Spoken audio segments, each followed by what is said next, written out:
Welcome back, guys. It's craft time. In today's video, we are messing around with a little Hocus Pocus. Let's go ahead and get started.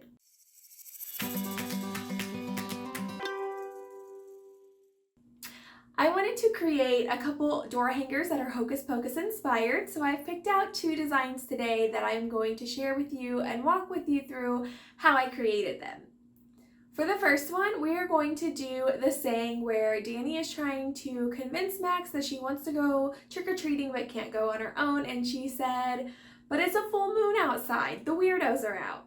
I wish I could take full creativity for this, but I cannot. I actually saw Whiskey and Wit, I believe is the channel name, and she had made this sign basically the same, her version versus my version, and I loved it so much that it gave me inspiration to create my own. So I'm just going to be taking two 15-inch rounds for both signs, and I'm going to be staining both of them with some Waverly Wax in Antique. So I'm going to water this down a little bit. I like to do this because one, it helps me control the tint. It allows me to apply more if I want darker, because if you go too dark, you can't take that away. But I also like to add water, even if it's just a little bit, to make it go on a little smoother. It just makes it really easy to paint on. So I'm doing with this with both rounds, and all you do is paint it on and then you wipe it off. Now, depending on when you wipe it off or if you wipe it off helps determine how much that wood's going to soak in and how dark it will get. So for the first one, I'm going to paint it on in sections and then wipe it off almost immediately because I want it to be slightly lighter. And then for the second one, I'm going to paint it on and I'm just going to let it soak in. It's not going to be a huge difference, but just those little bit of differences are going to help me achieve the two different looks I'm going for. I like to do the front and the backs of both of my signs, or of all of my signs. I like to know that whenever you flip it over, you find this beautiful piece, you flip it over, that the back is going to match the front. If not, I won't sleep at night. So I did that with both of my pieces, and now it's time to get into the details. So for this first sign, I actually have the little haunted house that I picked up from the Target dollar spot. It is perfect for what I'm going for here. In her video, she actually used one from the Dollar Tree, so whatever you can get your hands on works great. And I'm just going to spice mine up a little bit. I'm going to take that same Waverly Wax and I'm going to do the entire front of that haunted house. I'm going to do the rooftops to where the roofs match the round that I did, but also all over that black. And what it's going to do is just kind of richen that black and also just give it a little bit of dimension. So again, I just paint it on and then I wipe it off. Now for my moon, I want to go ahead and paint that white. So I just did a thin coat of white acrylic paint on it and let that mostly dry. And then for the second coat, because you know the moon has craters and it's not all like one solid white, I'm just going to get a little bit of white on the tip of my brush and bounce it and stipple it around to cover the entire thing. And that's going to give me those fun textures and make it have like the highlights and the divots and stuff that the moon would have. Once I'm done with both of those pieces, I'm going to be sealing them with polycrylic. I just want to seal in everything. The wax is a sealant itself too. However, it is something that you need to apply again over a certain amount of time, and I just want to make sure that they are nice and sealed and not going to need to worry about that in the future. So I did that on the front and the backs of both pieces. The reason I'm going ahead and doing it now is because I am going to attach these together, but if this is out on someone's porch and they do get moisture, and I don't want it to go in between the two pieces and that not be sealed and it cause problems. So this way I know everything is sealed up. So then when I go to attach them, it's not going to cause me any issues. So I'm just going to kind of lay it out to see how far over I want my house to go, which side I want it to go on, and then I'm going to go onto my Cricut and create my design. I just typed out the saying that I want, picked out some different fonts, and then got it down to the sizing that I needed. From there, I also had the idea, I wanted to make sure if you're a Hocus Pocus fan, it should click to you immediately, but even if it doesn't, have kind of like a visual reference to go back to. So what I did was pulled one of the outlines, it's basically a sticker of Danny, and I pulled that into Canva. I took my eraser and erased all of the parts I didn't need to where it's just her hair and her hat, because with most of the Hocus Pocus things you see the witches and it's literally just their hair outline, so it's kind of like that same twist. but with her hair and her hat so you can identify what it is.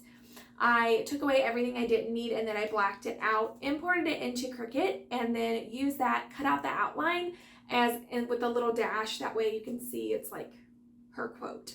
I didn't add quotation marks onto it. I didn't feel like that was necessary, but I created that and then I laid everything out onto the round. I just placed it down and I'm using I don't know what it's actually called, but it's like masking tape, transfer paper. It's really awesome. It has just enough sticky to get your vinyl onto it, but not enough to pull any paint or anything from your background. So if this wasn't stained or if it was painted, it would be really easy for me to put it on here without having to worry about that paint peeling away. I went ahead and put that down, got it into place, and then I was ready to place my haunted house. My haunted mansion. I don't know why I got so yeehaw right there. But anyway, I took some E6000 and some hot glue. I kind of laid it out to where I want. I took a pencil and I traced around the back of it while it was laying on there so I knew where to put the glue so I could place it back. I did a lot of E6000 because I want this to hold in the long run, especially if you have a hotter fall day. I don't want the hot glue to just heat up and that to fall right off. So I'm using that for like the secure end game, but I'm also using hot glue so it will secure down right now so I can continue moving with my process. So I just did that, flipped it over, put it back in place, lined it up, pushed it down, and laid a couple heavy just paint cans I have sitting around on top of it to help it kind of adhere and secure really well. And once that was done, we were ready to add a hanger to it. I'm just going to be using some like thicker, I guess jute, but it's like a little rope that I have. I want to make sure it's nice and sturdy because this is a little heavier. That way it's going to hold really well. I'm going to use my staple gun and attach that to the back. You can use hot glue. If this is for you, you can definitely use hot glue. It's not a big deal. But I don't, again, if it's a hotter fall day, I don't want someone to have to worry about that hot glue heating up and it just coming apart, especially since this is a heavier round. So I'm going to staple it in. So all I did was leave a little bit of extra rope at the end, staple it down, fold that over like into a U, and then staple it again. That way I know it's not just gonna pull out. And then I did that for both sides, cut it down, and then I went about an inch above that as well and stapled again. That way when you go to hang it, I don't know if this has ever happened to you guys, but I'll have something and I'll go to hang it with the hanger on the back and it kind of like bends like this and kind of like holds off the wall. Adding those 2 extra staples just kind of pulls it back to keep it nice and straight. It's a personal preference, so that's why I added those extra staples there. And then again, it just gives it a little more security. And we're gonna finish it off with a bow, and we're just gonna do like a ribbon bow, and we're just gonna pick several of the different ribbons that I have here. I have so much, you guys. I have so many excuse me, different rolls of ribbon from all the places. Dollar Tree, Target, I think Sam's Club, Hobby Lobby, Michael's, like you pick it, I've got ribbon from there, Walmart. So I keep a stash and just go through and pick what I want. I do want to kind of have that Sanderson sister feel to it. So I'm going to pick out an orange, a purple, and I don't have any yellow, turns out, but I do have it at gold. And then I have these little green wiry things from a previous project where I cut the wire off the ribbon for my previous fall video, Dollar Tree fall video. I was making a banner and I didn't want the wire on the ribbon, so I cut it off. Well, I had a lot of them and I really liked the way they looked together, so I had kind of just wired them together. Sorry, my words are escaping me. Wired them together so that I could keep them for a possible future project, and this is perfect. So I'm just gonna get the length that I want and cut down how many strips of each color ribbon that I need. And then I'm just gonna lay them down in a crisscross pattern. I'm going to find the middle, pinch it together, and then wire that together. Now you can use floral wire, you can use wire from a ribbon like I'm using, you can use a zip tie, you can take another piece of ribbon, like a thinner piece, wrap it around, tie it. You can use jute, whatever you have on hand, but basically just pinch it in the middle, wrap it around, tie it down, cinch it down. That way it's not gonna go anywhere, and you have a cute little bow that's kind of more flimsy, flopsy, just not quite so put together as a typical bow would be. And then I'm just gonna attach that to the wire, or I'm sorry, to the rope that it's hanging from. And I'm just gonna do that by twisting the wire from that ribbon around and add it on. Now I did cut the wire off the purple ribbon too. It was black. I didn't really like that vibe. Again, I want it to be more flopsy, whimsical than put together, so I did cut the wire out of all of the ribbon but the gold. I do plan to use some Rustoluem 2X clear coat on this just to make sure that if somebody does put it on a porch that's not covered or not behind their screen door, that it will be protected from the rain, because my polycrylic is not waterproof. It's water resistant, but it's not waterproof. Now you can use a polyurethane or something that actually is waterproof when you do your sealing process. I just didn't have any on hand, so this is what I'm gonna do.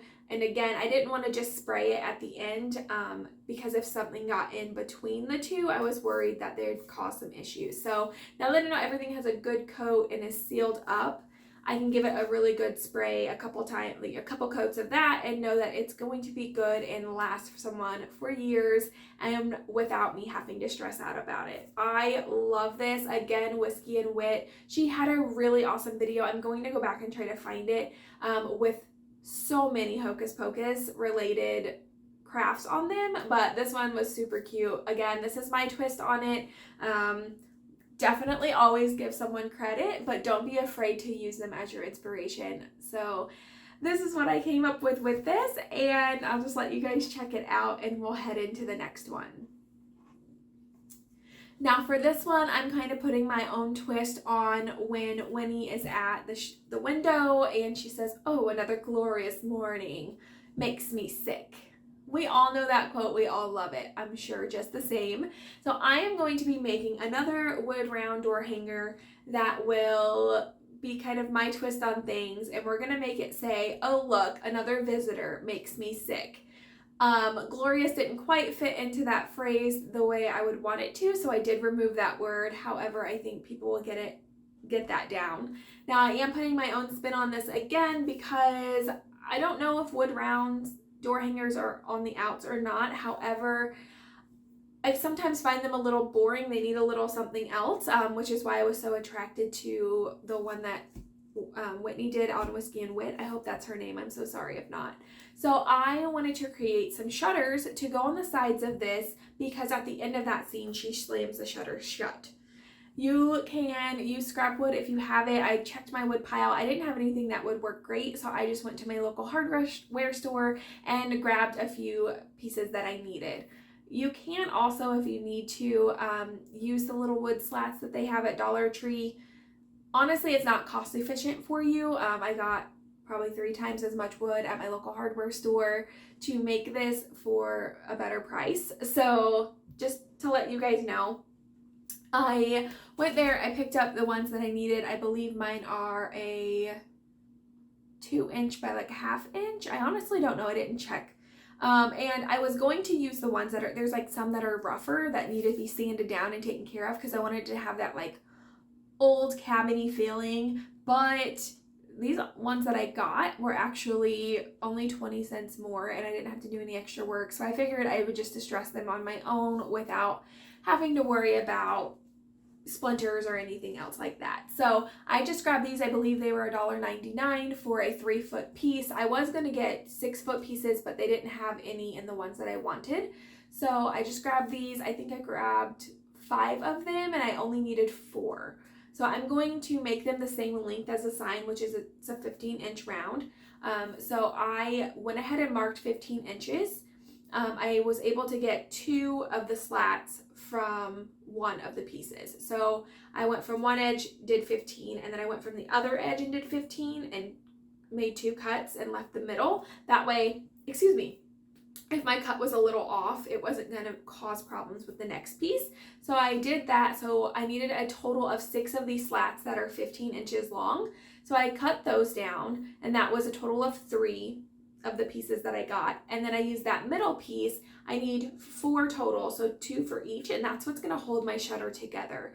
So I did a 5 1/4, I believe, 5 1/4 inch for each of those pieces. So I did end up going into that 4th piece, which I'm very glad I had it because I had a miscut and I had extra from that piece to not have to worry about it or stress. So after I was done cutting them down, I didn't sand the edges or anything. That kind of rough little edge that it might leave will look good for what my plan is. So I did go ahead and stain those with the Waverly Antique Wax, just like I did with the wood round. I did the front, the back, all of the sides. And then after that, I wanted to distress both pieces just with a little bit of paint. So I'm using the Apple Barrel color Pavement. It's basically a dark gray, almost blackish color. And I'm just going to do a dry brushing on it with a chip brush. So you just take a tiny bit of paint, put it on your bristles, dab off all of the excess, and then you hit your edges and then middle parts or however much you want. And I like to start light and then go darker if I want to go darker. So you just want really, really dry brush so that you can just rub it on as much as you want and get the look that you desire. So I'm hitting the edges really good and kind of distressing those down. And then I also did that on the round. And like I said, it's just how little or how much you want. I did everything, and then the places where I wanted it a little heavier, I just went back over it. Once that was done, it was time to put my shutters together. I'm just using some brad nails, some Gorilla Glue in the gel form, and some hot glue. I still have a little bit of E6000, but it was pretty much out, and I'm really over their packaging, so I thought I would try something else. I know that Gorilla Glue is really good, especially the gel. I've just never bought it, so I grabbed that. And what I'm going to do is kind of space them out to that 5 1/4. Now I came up with that measurement just by spacing them out before cutting to see what looked good to my eye and what looked good on the round. I just kind of laid it out. So that's what my plan is. I'm going to lay them out, use those two pieces kind of as a guideline to make sure their slats are even. Now you can make them kind of wonky and off. Again, this is like an old cabin vibe. So I wanted to just put them straight. If it got a little off, it would be fine. I laid it out. Once I was ready, I flipped it over to where I could still see where the slats were going to hit, put on the Gorilla Glue, and then put on hot glue. No, I didn't. I just did the Gorilla Glue with this one. I apologize. Flipped it back over at a slant because I wanted them to kind of be offset. I didn't want them to look perfect and super pretty. So I did that, and then I used some little brad nails to put them together. I'm using my little, I don't even know what it's called. It's a little crafting hammer. It's like a little tuning hammer, literally. You can't hear it. It sings a little tune. I don't know. But I'm using this one rather than my regular hammer because this is so small, and with those brad nails, they're so short. Sometimes I smash my finger. So I use that to get those down in there. I put one in each slat. And now I have those. That is going to help keep that in place. Also give that look that you want, that I was looking for. But then that Gorilla Glue is really going to hold it in place, and I don't have to worry about it falling off. Now you can use whatever glue you want. Wood glue would work just fine as well. But I would use something that you know is going to have a hold for the long run. I did that with the second one. I just offset it the opposite direction. And then for the second shutter, I just set it next to them to know that I've spaced it correctly, and then I did it opposite. So if I had the slat going this way on this one, I had it going the opposite way on the other one. And then I was ready to go ahead and seal this up. So I used polycrylic again on both the round and the shutters just to make sure everything is going to be protected. And then I was ready to get my Cricut out and cut out my image. I just, again, went into Cricut Design Space and I pulled some lettering and created the "Oh look, another visitor" wording. And then I also pulled off the internet the 3 witches sitting on a broomstick. Just remove the background if it comes in with a white background. Remove the background and have that cut out as well. Spaced it, sized it to how I needed, and applied that onto my wood round. I just kind of set the shutters on the side to see where they would be to make sure I have it centered. I do wish I put it down just slightly more for the bow to fit a little symmetrical, I guess, or a little better, because when I put the bow on at the end, I did it flat, so when it sits up it does cover a little bit, which is not ideal, but learn from my mistakes, just shift it down a little bit more. I applied that on there, and then I wanted to apply my shutters. I did it using that Gorilla Glue, the gel version, and the hot glue. I just put them on where I thought they needed. I wanted to make the shutters kind of offset rather than straight up and down, just because they're supposed to be an old rickety witch's cabin again. I applied those, set something heavy on them while it set, and then I made a bow. The bow is the same as the first one. I just cut different ribbons that I liked. I cut the wire off the ribbons, crisscrossed them up, I cut the ribbons down to different sizes. So the one that I wanted to use, I cut it in half. That way it wasn't as thick, and cinched it down. And the wire that I cut off of the gold ribbon, I used that to tie it in the middle.